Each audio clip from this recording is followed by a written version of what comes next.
दक्ष police news, पहिले खाकी मग बाकी। नाशिक शहरात बनावट पोलीस बनून वयोवृद्ध नागरिकांना लुटणाऱ्या सराईत इराणी चोरट्याला गुन्हे शाखेच्या नाशिक रोड युनिटनं थरारक सापळा रचून अटक केली आहे। या कारवाईत तब्बल 10 गुन्ह्यांची उकल झाली असून सुमारे 18 लाख रुपये किमतीचे 123 ग्रॅम सोन्याचे दागिने पोलिसांनी हस्तगत केलेत। ही कारवाई पोलीस आयुक्त संदीप कर्णिक यांच्या मार्गदर्शनाखाली करण्यात आली। नाशिक शहरात गेल्या काही महिन्यांपासून बनावट पोलीस बनून वृद्ध नागरिकांना लुटण्याच्या घटना वाढल्या होत्या। आरोपी रस्त्यावर वयोवृद्धांना गाठून पोलीस तपास सुरू आहे अशी बतावणी करत दागिने काढायला लावत आणि हा चालकीनं लंपास करत होता। या प्रकरणी उपनगर पोलीस ठाण्यात गुन्हा दाखल झाल्यानंतर गुन्हे शाखेच्या नाशिक रोड युनिटनं तपास सुरू केला। सीसीटीव्ही फुटेज आणि तांत्रिक माहितीच्या आधारे आरोपी हा अंबिवली इथं सराईत इराणी टोळीतील संजू इराणी असल्याचं निष्पन्न झालं। पोलिसांना गोपनीय माहिती मिळाली की आरोपी पहाटे अंबिवली रेल्वे स्टेशन परिसरात चहा पिण्यास येतो।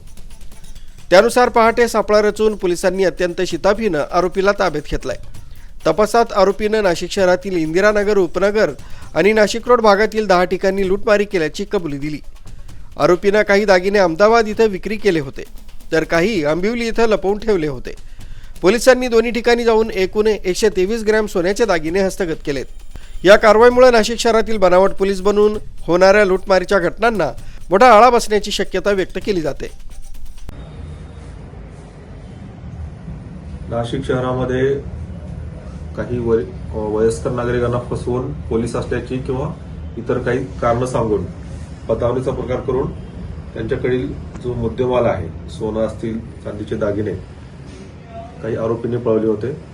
त्या अनुषंगाने फसवणुकीचे बतावणीचे गुन्हे नाशिक आयुक्तालयात दाखल करण्यात आले होते। या गुन्ह्याचा तपास करण्यासाठी गुन्हे शाखेच्या पथकांना आदेशित करण्यात आलं होतं। त्या अनुषंगाने नाशिक रोड गुन्हे शाखा पथक या पथकातील सर्व अधिकारी अंमलदार यांनी कसोशीने प्रयत्न करून टेक्निकल अनालिसिस तसेच मानवी कौशल्याचा वापर करून 10 बतावणीचे गुन्हे उघड केलेले आहेत। विशेष म्हणजे यातील जो आरोपी आहे, हा आरोपी अंबिवली या गावातील कुख्यात गुन्हेगारी वस्तीमधील आरोपी आहे। त्याच्यावर इतरही गुन्हे दाखल आहेत। त्याला त्यांनी शिताफीने तिथे जाऊन अटक केलं। अटक करून त्याच्याकडून 10 गुन्ह्यातील पूर्ण मुद्देमाल जसाच्या तसा त्यांनी हस्तगत केला। हा एकूण 18 लाखाचा मुद्देमाल आहे। 123 ग्रॅम सोन्याचे दागिने त्यांनी हस्तगत केलेले आहे आणि खूप चांगली कामगिरी केली आहे। यामध्ये नाशिक रोड गुन्हे शाखा पथकाचे प्रमुख PSI श्री संदीप पवार, त्याच्यानंतर श्री मंगेश जगसाप, दत्तात्रय चकोर आणि भारत राऊत यांनीही मोलाची कामगिरी केली आहे आणि त्यांनी यापुढे देखील अशीच कामगिरी करत राहावी। न्यूज ब्युरो, दक्ष पोलीस न्यूज, नाशिक।